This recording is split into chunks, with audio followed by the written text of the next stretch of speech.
God heals, God forgives, God cleanses, and gives those who follow Christ a brand new, fresh beginning. That's the gospel. That's the good news. We don't cancel out people. We say, come to him for his healing, forgiving grace. So Paul takes these first 6 chapters, and it's almost a shotgun approach. He deals with this, with this, with this. And in the 7th chapter, remember the context, he's answering specific questions that the church had asked him as their founding pastor. And then he gets to chapter 7, and look what he says. And now concerning the things of which you wrote to me. It was about time. He said, now I'm going to answer those specific questions.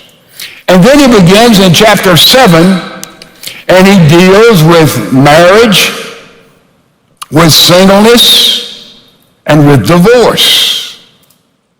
The first thing Paul talks about in 7 is marriage. Listen to it.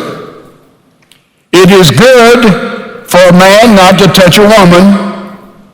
Nevertheless, because of sexual immorality, let each man have his own wife, and let each woman have her own husband. Let the husband render to his wife the affection due her, and likewise also to the wife to the husband. The wife does not have authority over her own body, but the husband does. And likewise, the husband does not have authority over his own body, but the wife does.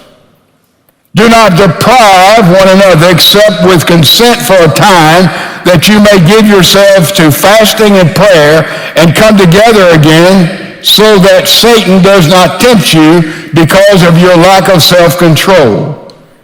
But I say this as a concession and not as a commandment. Let me stop here and help us understand 7.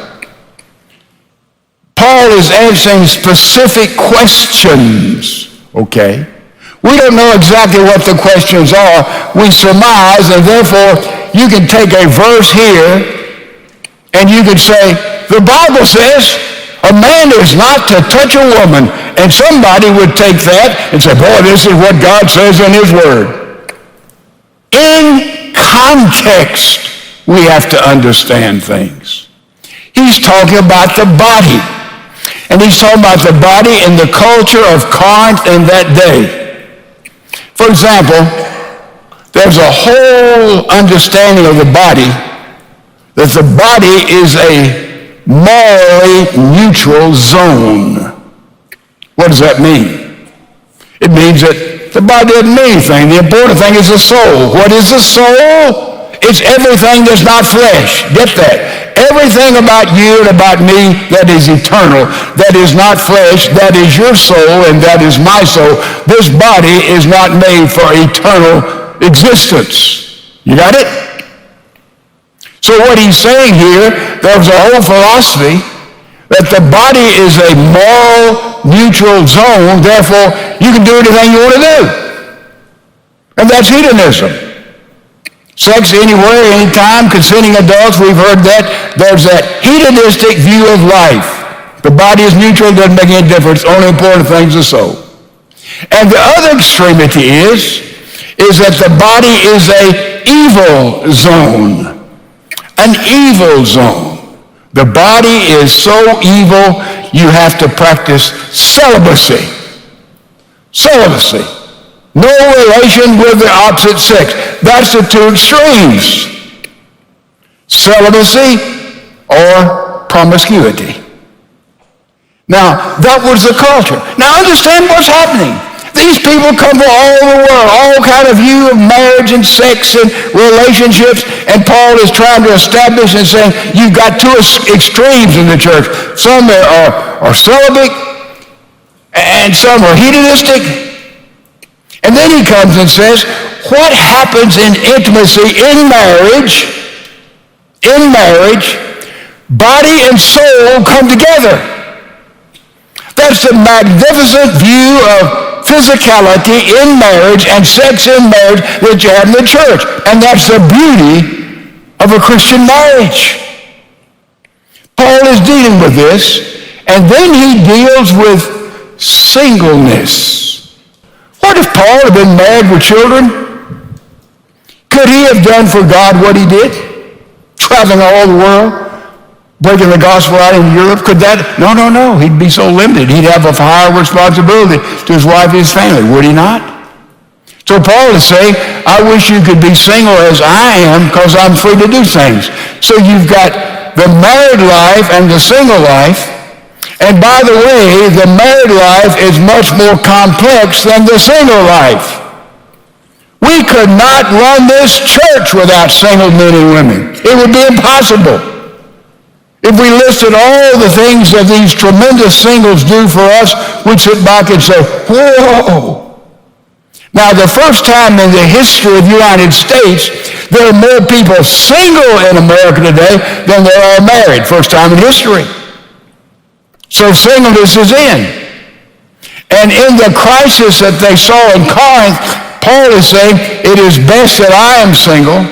And some of you who have the gift of singleness, it's best that you be single. Now, others would say, well, I don't have the gift. I don't have the gift of singleness. I want to be married. But then we understand spiritual gifts. Follow me carefully. I do not have the gift of hospitality in the sense that I love preparing all of that and cooking and doing. A lot of men do. I just don't have that gift. I like people. I like to be people. I like the conversation that goes around hospitality. But the gift of all the preparation, that's not me. But many times I have got into hospitality preparation and doing things and preparing things. I didn't like it because it was my duty. But I'm not gifted. I didn't enjoy it. It's my duty. So you may not have the gift of singleness, but at this time it is within you, your capacity to be pure and chaste and to be single. This lifestyle is blessed of God. The married lifestyle is blessed of God. So that's important that we understand the whole thing of singles. Let me say to those who are single, whether you're divorced or widowed or you're never married, handle your dating relationship biblically and sensibly. I suggest you read C.S. Lewis's book, Four Loves. It's a little dated, but C.S. Lewis talks about 4 Greek words that can be translated love. He talks about eros, that's sexual love and attraction. He talks about storge, that's an affectionate kind of love you feel, an affection there. And he talks about agape, that's that total committed love that you have in marriage, total commitment. Then he talks about phileo or philos, and that is that friendship love that you have. Philadelphia, city of brotherly love. Philos, 4 loves. Now, if you're single and you go to a room and there's 7 or 8 people in there of the opposite gender, okay? And you're single, who do you tend to gravitate to? Probably, be honest, you would gravitate toward the chemistry, toward the eros, or maybe toward storge, somebody who'd be warm and affectionate. You go that way. And that's where people make mistakes. We start off with that attraction, that chemistry, that eros, that storge, and all of a sudden we approach this relationship backwards. We need to shuffle those loves and take in dating, in relationship, if you're single, eros, sexual love, and put it to one side. And what do you look for in that room of eligible singles that you're in? What do you look for first of all? You look for phileo, friendship. You're looking for somebody who would be your friend, your best friend for the rest of your life. That's where you start. It's true in Genesis. God created, it's good, it's good, it's good, it's good, it's good, it's good, it's very good. Then he said it's not good for Adam to be alone. Okay. What's Adam's problem? He's lonely. What's the answer? Eve. What does God say in their marriage? Leave and cleave. He didn't start off with you be naked. You start with friendship. If your wife, your husband is not your best friend, if you got somebody, oh, that's a better friend than you are, you're in trouble. Start with friendship. And then you get the order of these loves right. You start with phileo. Philos, you start with friendship. And then that friendship warms, it becomes storge, it becomes affection. And then finally it becomes agape, and then you make that commitment, everything you have, highest priority of your life, total commitment of love, and then comes a total expression of eros. You get that backwards and you will be fired up so many times, not every time, because we know today divorce is in decline because there's so much cohabitation. You know, let's live together and we'll see if it works out. Those who cohabitate, they get married about 63% of the time, but only about 36% of those marriages last. So if you want your marriage to last, you don't begin with cohabitation. You don't begin there. So what am I saying? I'm saying that the sexual relationship in marriage is expression and celebration and sacred. I'm saying outside of marriage, it is zero and null. I'm saying in dating relationship, you're looking for somebody who will be your best friend and confidant in your life, because marriage is dangerous. Your mate can completely reprogram your life and your self-image. If you get married and you think, well, I'm fairly intelligent, and your wife and husband says, you are stupid, you just can't think clearly, that mate is reprogramming you. And they can reprogram you positively or negatively. They can say, man, you know, I think that you have this and you didn't know it, and it works both ways. Ladies and gentlemen, marriage is the biggest decision anybody makes outside the decision to receive Jesus Christ. So make sure, if you want your marriage to sing, we've been talking about that for about 5 weeks now, go back and listen and study, and it'll work every single time. We talk about singleness. Then we talk about divorce. And what happens in divorce is a devastating thing, because remember, I've already told you, what is divorce? It is suicide. Two become one and that one dies. That's divorce. It is suicide. So we look at the Bible and we say, well, what does God say about divorce?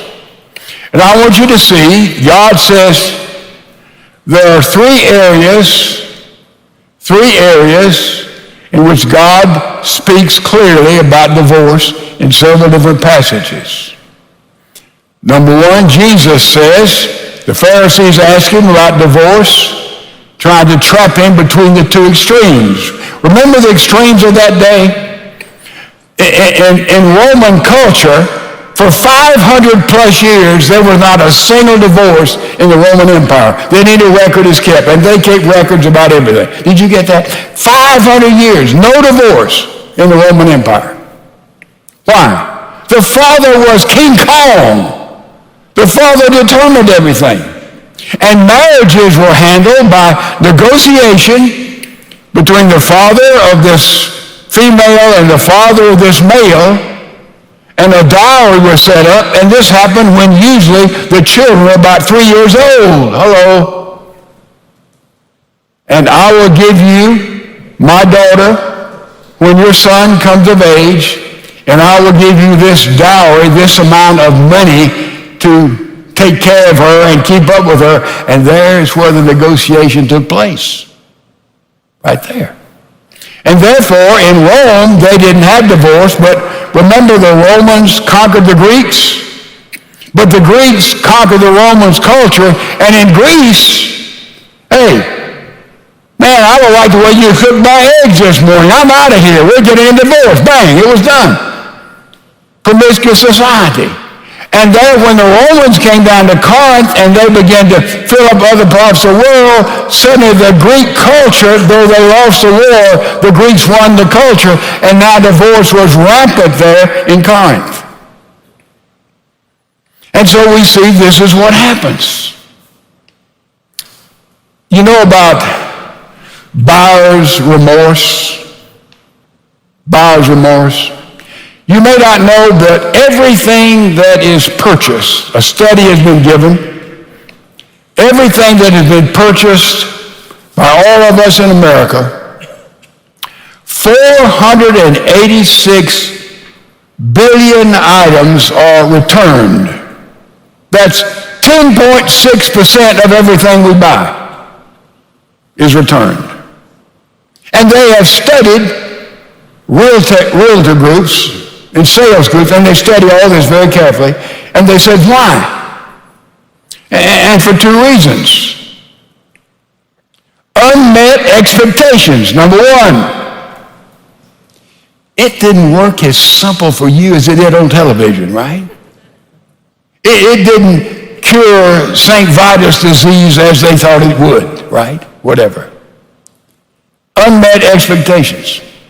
Number two, I got a better product. Yeah, got a better product. And does this sound like marriage today? Get married, unexpected expectation, didn't live up to it, therefore I'm getting divorced. Oh, man, I've got this fine, handsome guy, and he's interested in me, and I'm just moving away from you, partner. I've got a better thing. Interesting in all of this, in the secular market, men usually realize, first of all, in the secular buying and selling world, they usually recognize it's not meeting my expectations. And they usually exercise and understand there's a better deal. Men are fast at that, but men rarely, compared to women, want a refund. They don't send it back. Women, man, they send it back. They want a refund. And the same way in marriage relationships. Women file for divorce many times more than men do, though men realize the expectations are met, and then there may be a better one, or a cuter one out here, a richer one out here. Interesting. Just like in divorce in ancient days, I'm sending her back, and here's a dowry that I gave you in the first place. Divorce is deadly. Biblical grounds for divorce. Number one, the Pharisees asked Jesus, what about divorce? Jesus says, no divorce except Matthew 19, for porneia, for sexual, for adultery. But the Pharisees wanted to trap him. They said, ho, ho, ho, wait a minute. Moses said all you had to do is get two witnesses and give a certificate and you're divorced. And Jesus says it was not like that in the beginning. Divorce takes place now because of hardness of heart. Hardness of heart. What in the world is that? Dispute with your wife, your husband. There's a bruised heart, right? We all know that. Then it sticks around for a while, and that bruised heart becomes a cool heart. We talk, but it's very formal. Oh, certainly, I'll be happy to do that. It's a coolness, you know. Don't sit there so pious. You're with me, I know.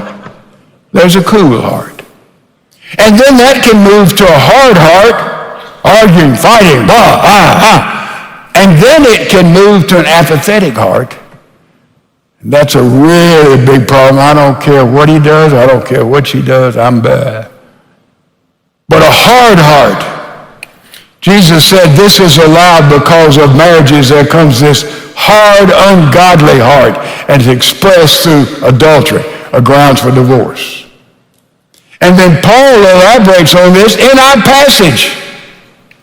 In this 7th chapter of Corinthians, he talks about desertion. And that's a wide, expanding word. You have to be careful how we use it.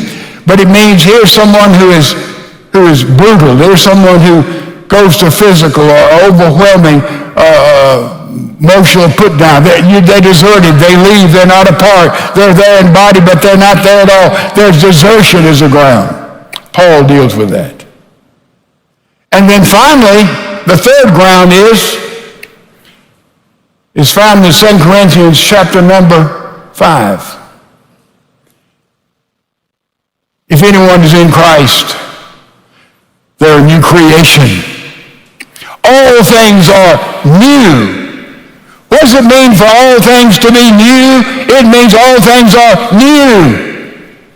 It means prior to being a Christian, there could be a divorce. And that divorce in God's sight no longer existed because you are a new man or a new woman. Now, let me tell you how serious this is, and I'll read you a tragic letter. I'm one of those sorry blankety blank profane.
That cheated on his wife of 20 years and 2 kids with her best friend.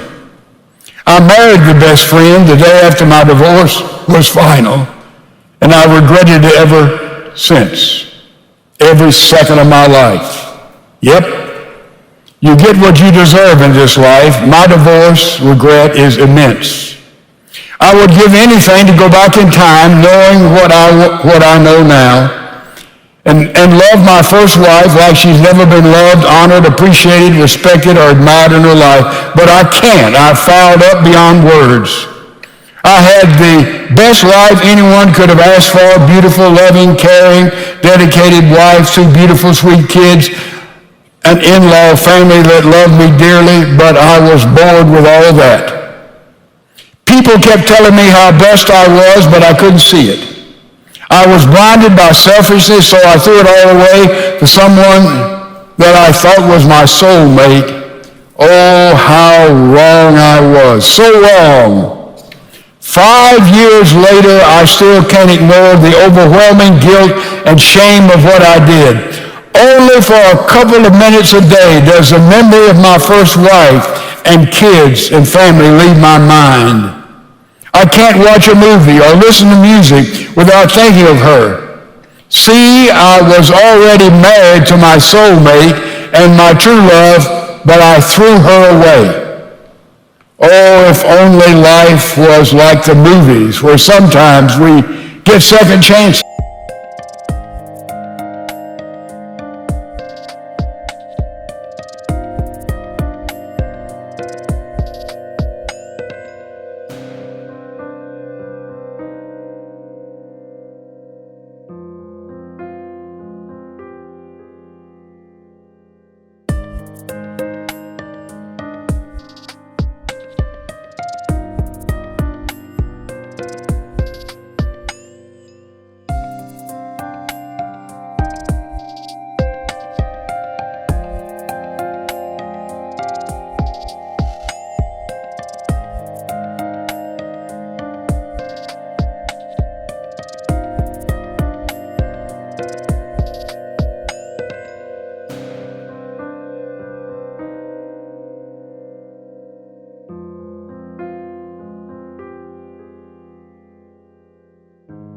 is.